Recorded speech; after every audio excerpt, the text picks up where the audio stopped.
可是依他的年岁，我阿爷出世那年，他还只是稚子之年，这对不上啊。但是若他只是走私，他何须亲自千里迢迢来到益州？他后来接近我，又是要做什么？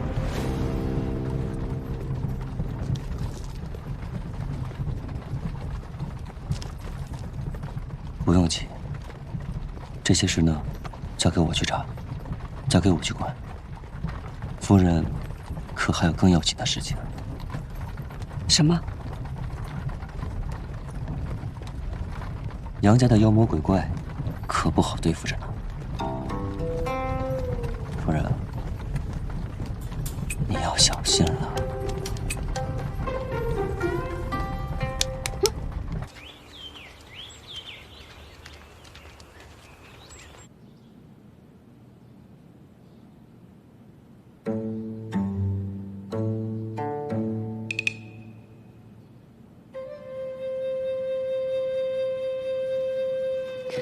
他们都看着我干什么？因为你长得好看啊。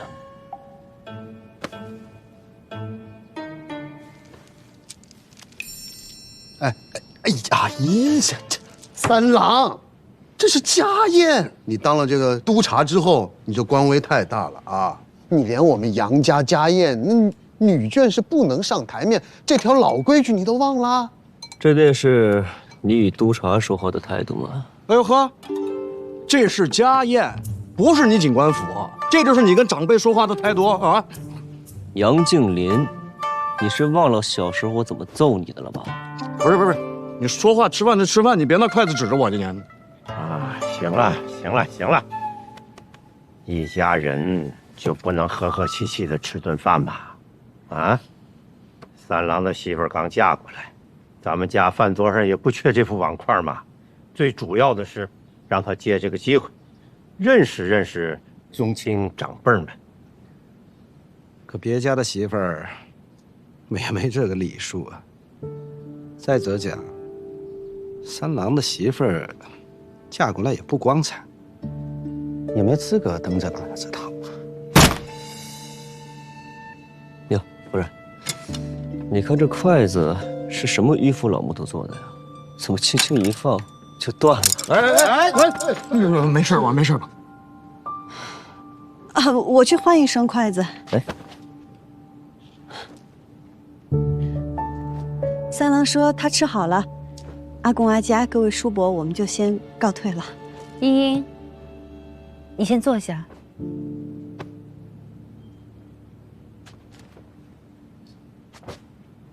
茵茵入宴，是我准许的。我也是女眷，我能出席此宴，且经营杨家的生意，是承蒙各位宗亲和主事的信赖。我请茵茵入宴，是因为茵茵亦不是寻常女子，不仅是飞花会的会长，日后也少不了经营我们杨家的生意，所以参加宗亲大宴是早晚的事儿，也没有什么可以值得说到的。哎，阿嫂，你这么一说，我就能懂了。飞花会会长，她现在是我杨家的媳妇儿，那这飞花会迟早得入我杨家的名下。是呀，二爷，我说怎么好端端的叫着一起吃饭呢？原来是场鸿门宴啊！三郎，我还没说完呢。就算是杨家对我夫人有恩，也不该把我夫人的商会算作是嫁妆，这是人能干出来的事儿吗？你说谁呢？这么说话呢？夫人别怕，谁敢让你不舒服，我就让他们更不舒服。我倒是想看看，我这新官上任的3把火会先烧到谁的身上。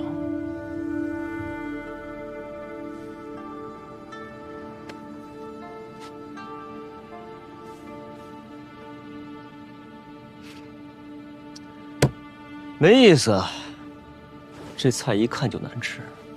夫人，要不我们走吧？阿公阿家各位叔伯，我们真的告退了。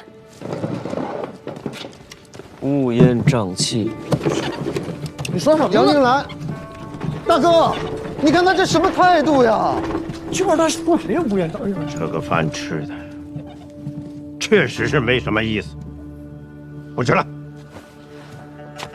大郎，先送阿姨回去休息。是。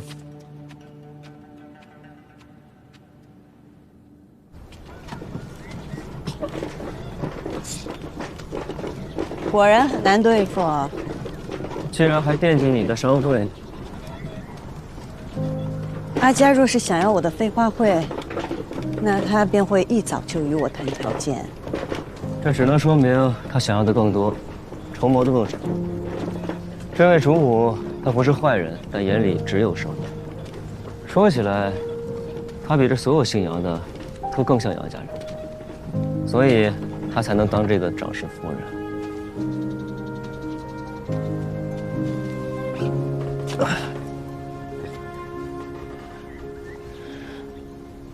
做生意最重要的是信誉，就算阿佳有自己的筹谋，我相信他会与我公平交易的。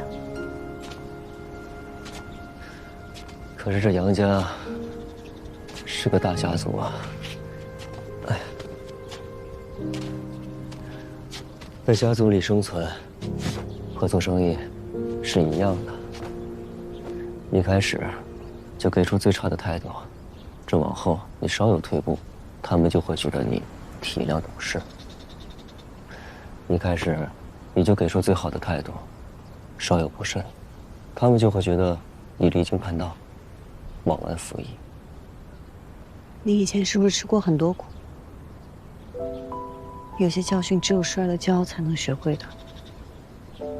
才没有，我知道这些是因为我聪明。你也不是不知道这些道理，你只是放不下情面，怕我和家人关系更僵。才没，我这是先礼后兵。我信。哎呀，饭也没吃成，肚子真有点饿。我也是。那要不然，我去给你做点吃的，你尝尝我的手艺。哎，我去给你做。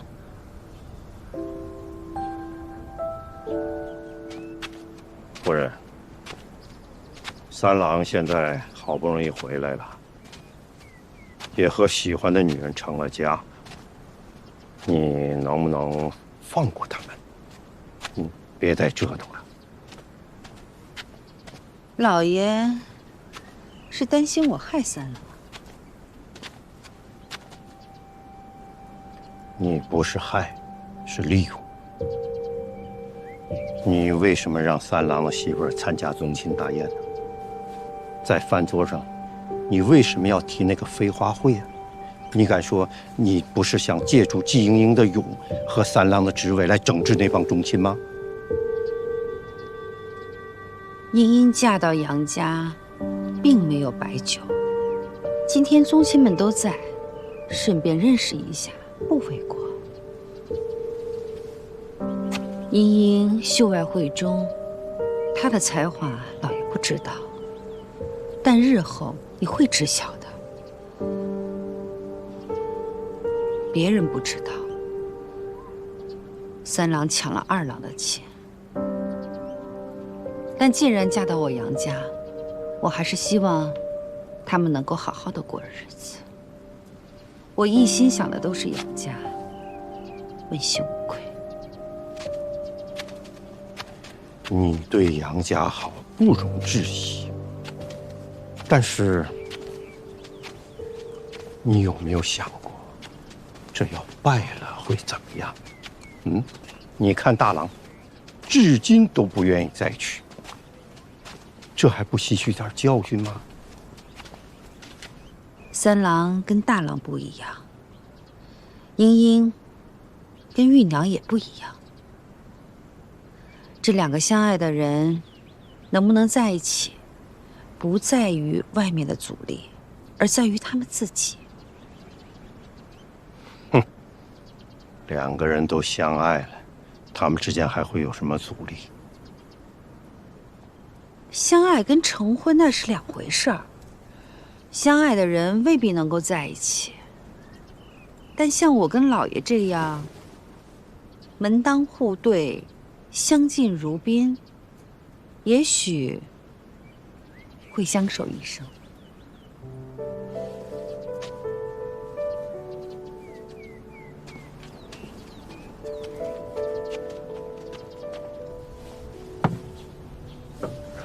尝尝。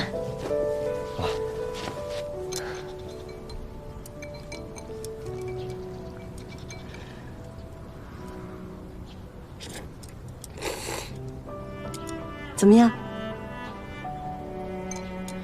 自从我阿娘和师傅走了以后，你是第一个专门为我做饭的人，这面有家的味道。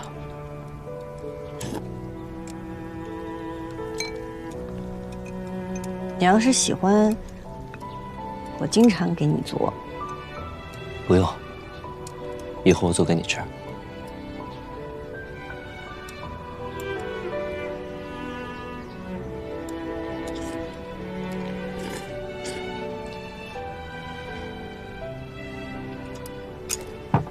等着。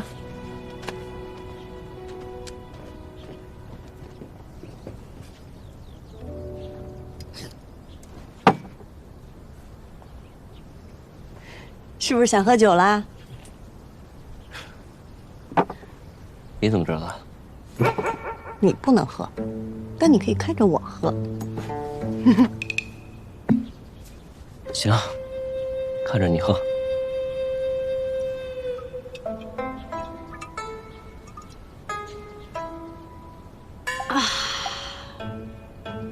好酒啊！谢。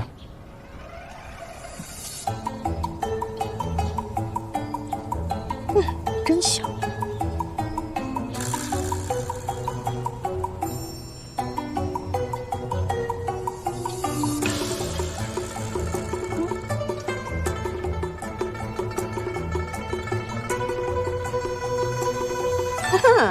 想得美。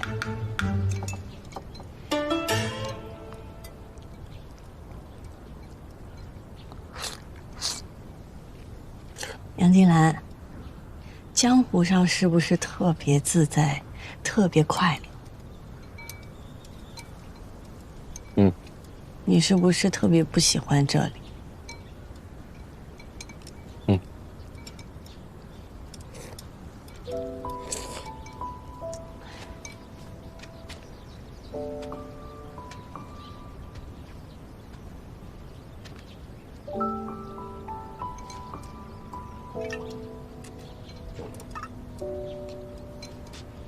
那你为何要留在这里啊？为了你。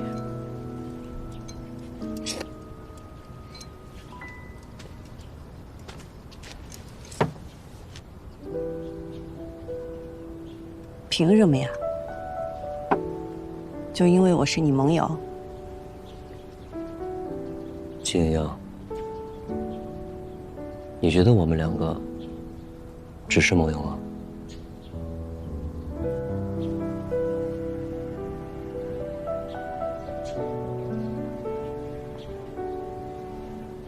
你觉得我所做的这一切，仅仅只是因为你是我的盟友吗？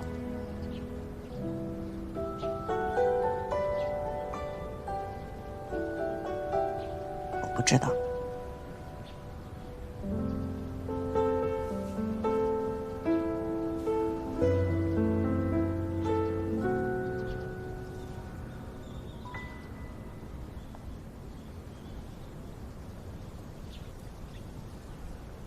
我喜欢你。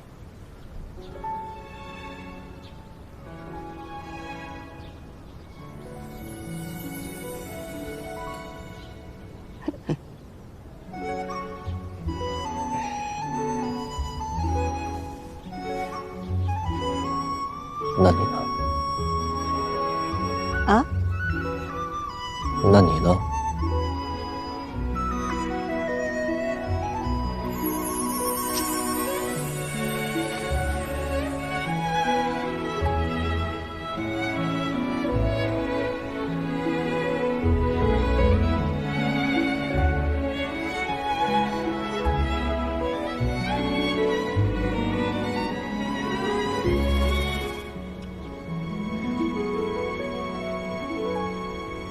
带你去个地方。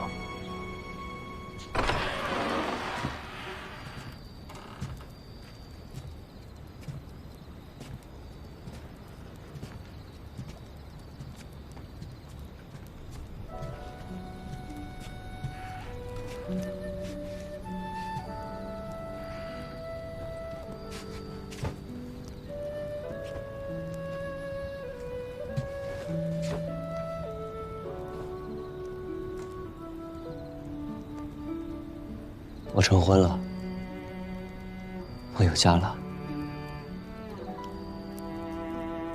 这是英英，是我的夫人，是我此生唯一的夫人。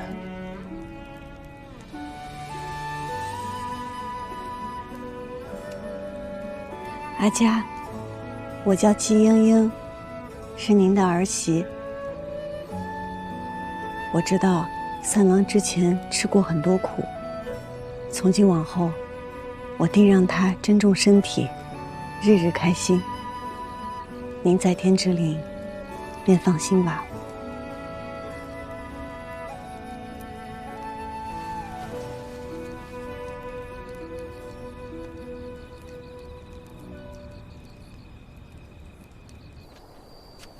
杨家儿郎5岁后便会拥有自己的院子。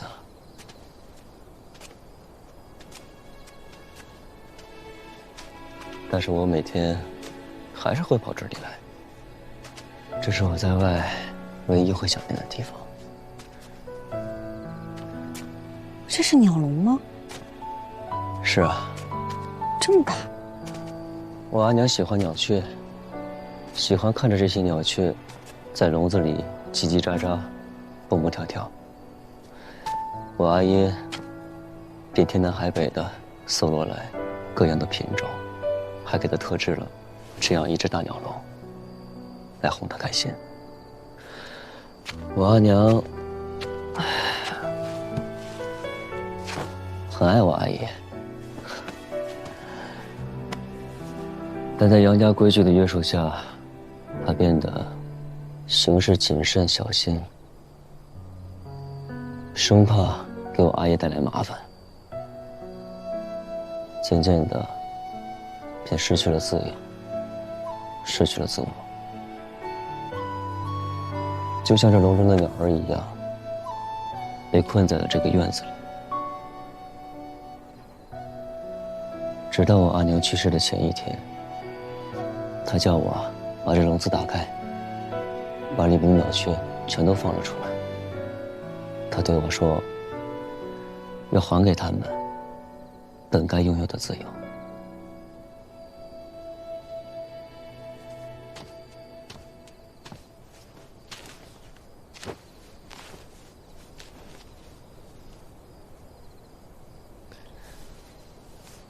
英英，我不会像我阿姨一样，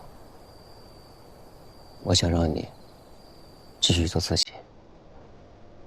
我想让你和我相遇、相守，像是一只鸟遇见另一只鸟，像是一阵风邂逅另一阵风，都更快乐、更自由、更肆意、更鲜活。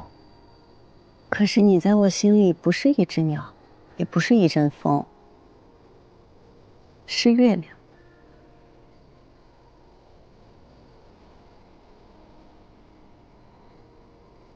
我这条夜路很长，原本打算自己一个人就走下去。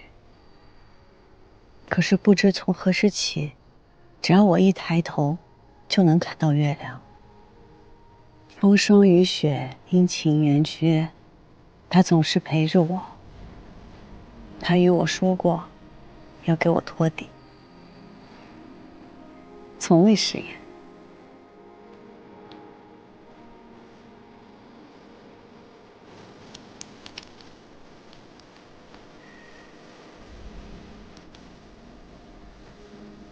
我想告诉我的月亮，事情结束以后，若他还眷恋江湖，我便陪他仗剑天涯。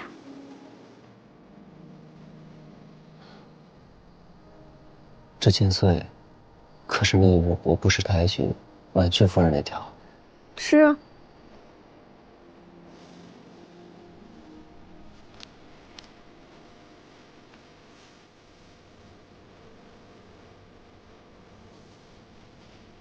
哦，对了，这个河碎流波锦，其实是因为你，是因为那天有光印在你的身上，我才有的灵感。我还记得你说我杨静兰的承诺，一辈子便是一辈子。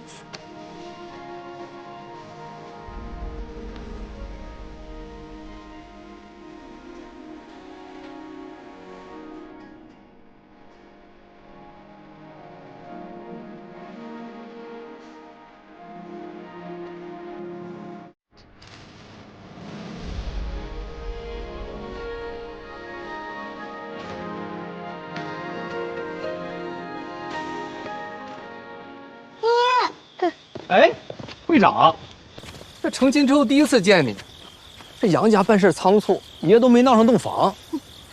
哎，杨老三伤成那样，没留下什么隐疾啊34，你怎么能在魏书阁小女子面前说这个？对，他到底行不行啊？你闭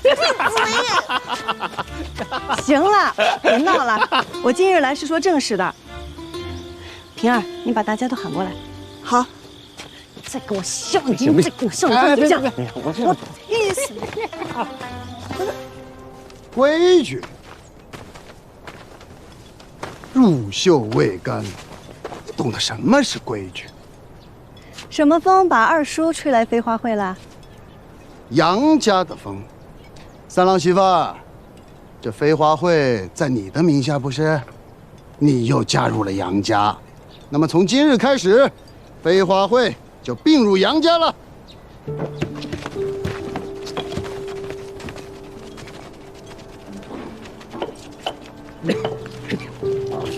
飞花会是众家共同建立的，杨家怎么能把其他家也划进来呢？众家，行，听三郎媳妇的。那以后众家就跟杨家合营，杨家经营有度，以后呢，杨家占大头。你们众家占小头，就这么定了啊！凭什么？因为季茵茵是你们的会长，凭她嫁入了杨家，那杨家的规矩就得比飞花会大，懂吗？哼，二叔真的是打了一手好算盘呀。但是现在飞花会与我无关，新会长，您与他聊。二爷，我这样做。是希望飞花会能走得更远。我如今是杨家的儿媳，若还继续担任飞花会会长，那飞花会必定会成为杨家的一部分。那到时候能做什么，不能做什么，全得按照杨家的规矩来，这样便会大大限制了飞花会的发展。所以为长远计，我必须卸任会长。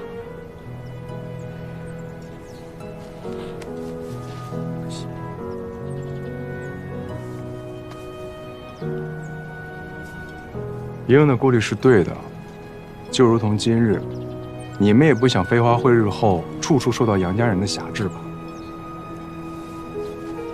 好，便是你不在了，这飞花会，爷爷该罩着还罩着。好，那我们接下来最重要的，就是要选出我们飞花会的新会长。什么？会长？那这新会长必定也得是个才华横溢且能服众的人才行。哎呀，不光才华横溢，更要有担当，最好是出自书香门第，风流倜傥之人。那个各位如果信任爷的话，这会长之职啊，照你的意思，这个新会长也必须得姓桑才行，对吧？这样啊，我们飞花会什么事情都摆在明面上，向来开诚布公。想要担任会长一职的，我们举手表决，请举手。来，举手。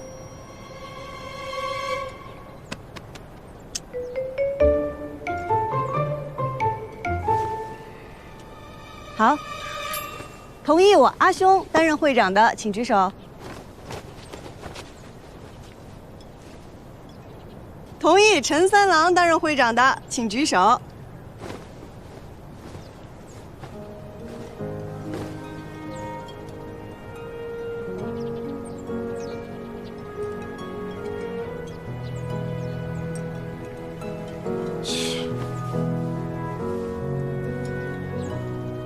目前陈三郎的票数最高，所以由陈三郎来担任我们飞花会的新会长。我阿兄和平儿平票，那就由他们俩来担任副会长。新会长的决策，副会长若是不赞同，那这个决策便无效。三郎媳妇儿，你这就不妥当了吧？你都已经嫁入我们杨府了，那你的产业该怎么处置，得杨府说了算。你这不妥当吧？夫人没与我说过这些，三郎也未与我说过。怎么倒是二叔来教我这些规矩？难道杨家的规矩是二叔说了算？你少拿夫人压我！我告诉你，这可是在外人面前，我是长辈，你跟我顶，你伤的是杨家的脸面，那事儿可大了。冒昧的打断一下啊，杨二爷的来意可是在于我们飞花会的归属之事。对，你算是一个懂事儿的啊。哎呀，我知道你们和我们家三郎媳妇的关系很好，你们若是不想看着他以后在杨府被欺负，趁早归顺了啊！我当然了，在生意上呢，我对大家都是多有恩惠，好不好？哎呀，杨二爷真是慷慨啊！我这做了新会长，确实应该做出一点变革啊。那就请杨二爷怎么来的就怎么回去吧。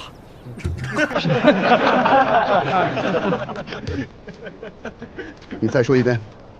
哎呀，我差点忘了，这事儿啊，我一个人说了还不算，还得问一下我的2位副会长啊，还有我们飞花会的成员们，同不同意我的决定啊？同意。怎么来的？整个益州城都清楚，杨家是杨夫人说了算。您在杨家是什么地位，我不清楚。你不要以为提着杨家就能在这儿横冲直撞的。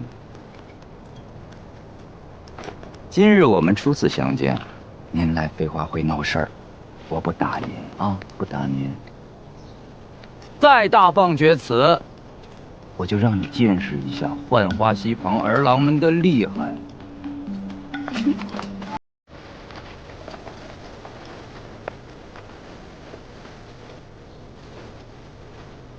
三郎媳妇，你给我等着！你在外面这么欺负你二叔，杨府不会饶了你。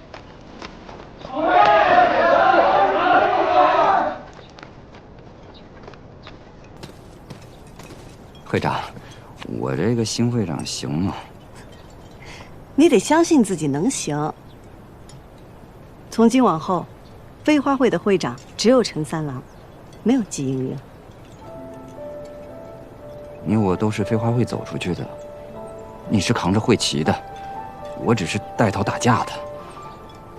走到这个地步，我是应该站出来，但我总觉着我与你之间还差了好些步呢。取会旗，去浣花溪，举行新会长之礼。要带我去取。走，走吧。走吧，新会长。哎呀，别取笑我了啊！哎，十字，别吃醋了，下次你当。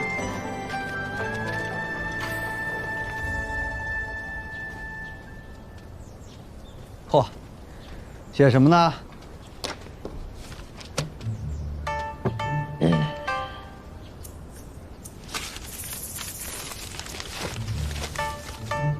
杨静兰，男，益州人士，少时喜骑马，好舞剑。怎么，在写自己的罪状？他想更深入的了解我，我呢也想告诉他，我们2个现在这算是彼此靠近。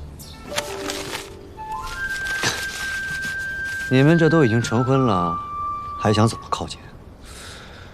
这成了婚，反而有些话都不好说。不管怎样，祝你们琴瑟和鸣，白首偕老。成婚只是权宜之计。权宜之计？怎么？你想悔婚，不想娶她了？你说什么呢？是这个意思吗？我的意思是说，即便是我娶了她，我也不能不在乎她的感受。我们两个成亲，那是感情的开始，不是感情的终点。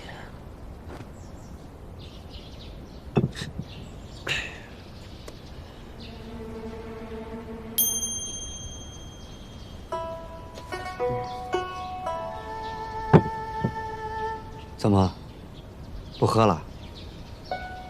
玉掌柜可说了，这可是你最喜欢喝的酒。是啊，是我最喜欢喝的酒。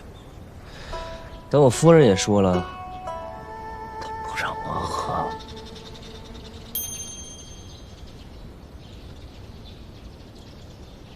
番商这边一直在查，明里暗里需要南诏的番商中毒，真正排查起来还需要些时日。白胜那边也一直派人盯着，但是他府外一直有人护卫，咱们的人不敢靠太近。朱哥，你再派人去到南诏，找高兄帮我取样东西回来。什么东西？接下某人的狼皮，一个让他原形毕露的东西。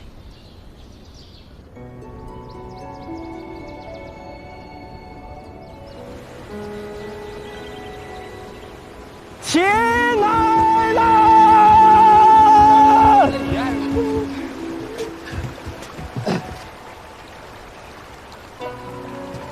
当初我们聚在一起，是被大染户逼得走投无路，是为了求一条生路。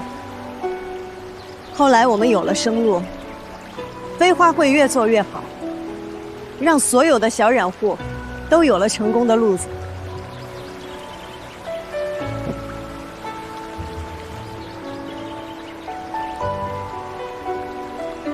陈三郎，如今我把飞花会会长一职交给你。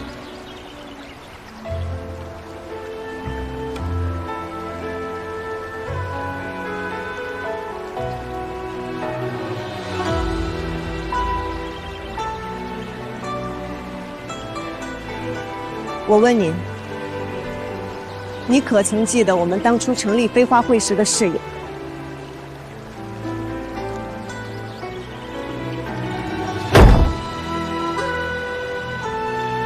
我们绝不以出身论英雄，绝不固步自封，绝不攘内排外。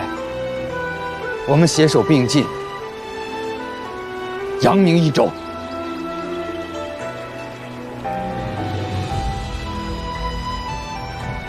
我做成的事，你也做成了。接下来，你可以立你自己要立的规矩。从今往后，飞花会永远为你留有一席之地。既应应若有求，飞花会定鼎力相助。我让你立飞花会的规矩，没让你对我讲义气。既应若有求，飞花会定鼎力相助。平儿，既应若有求，飞花会定鼎力相助。既应若有求，飞花会定鼎力相助。既应若有求，飞花会定鼎力相助。既应若有求，飞花会定鼎力相助。好了。既应若有求，飞花会定鼎力相助。既应若有求，飞花会定鼎力相助。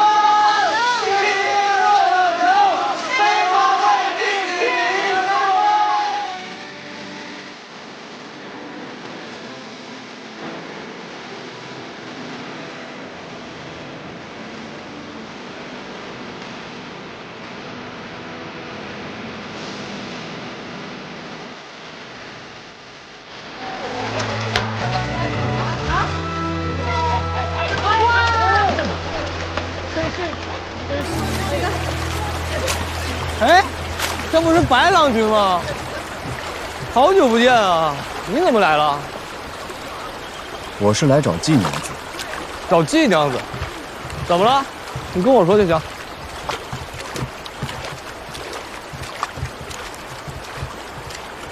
上次未能雪中送炭，今日特意过来致歉。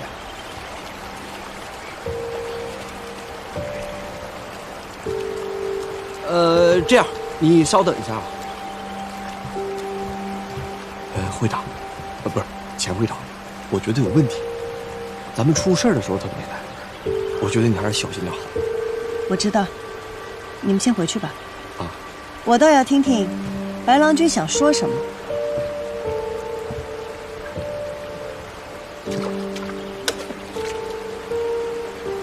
说吧，白郎君。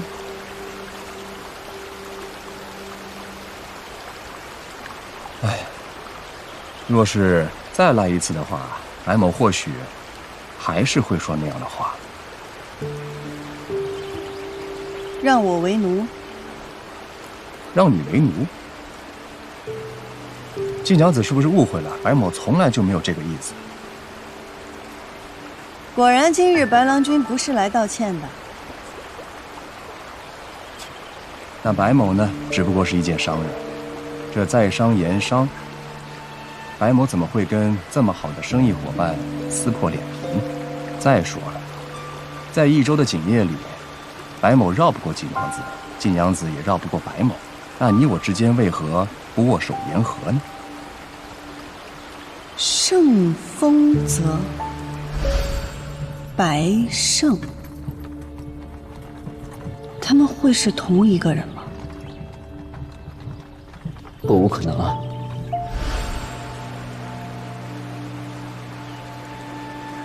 我同意白郎君的观点，你我同在一城，何必剑拔弩张？但是趁人之危的生意伙伴，我受不起。哎，这季娘子说这番话，有些让白某寒心了。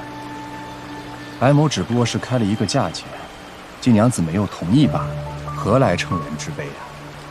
更何况，白某对季娘子也有一半真心。哦，我知道了，今日白郎君来不是为了道歉，是为了表真心啊。好，茵茵在此谢过白郎君这一半真心。若没有其他事情，茵茵先告辞了。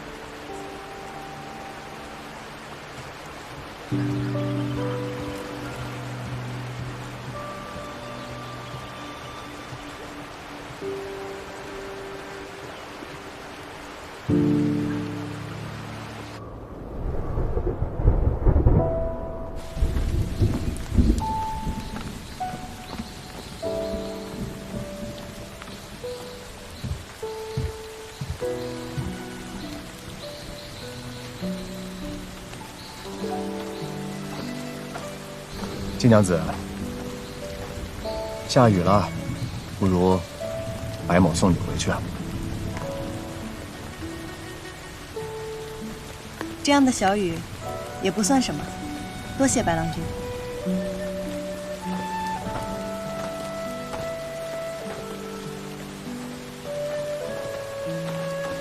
季娘子既然已经接受了白某的一半真心，那白某为季娘子打把伞、挡个雨，应该不足为奇吧？夫人，下雨了，我来接你回去。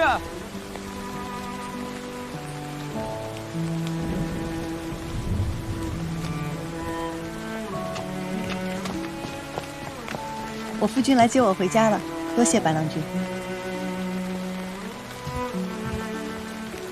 多谢白郎君送我夫人一程啊！杨警官腿脚会变成这样，是因为夜路走多了吧？不然也不会如此严重。那也奉劝白郎君一句，少走点夜路，免得摔得更惨啊！夫人，回去。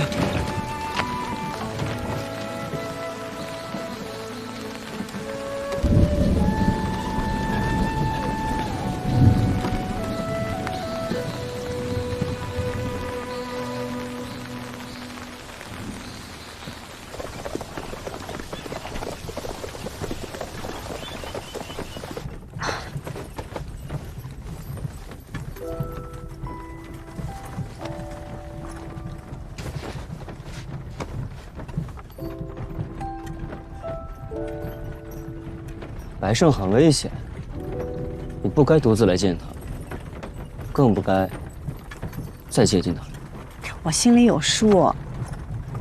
白胜在明面上他还是个生意人，他以生意人的形象出现在益州，定然不是桩巧合。既然如此，我在这件事上还有用武之地。你还打算继续跟他做生意？那个白胜，要我说，比起生意，他怕是对你更感兴趣。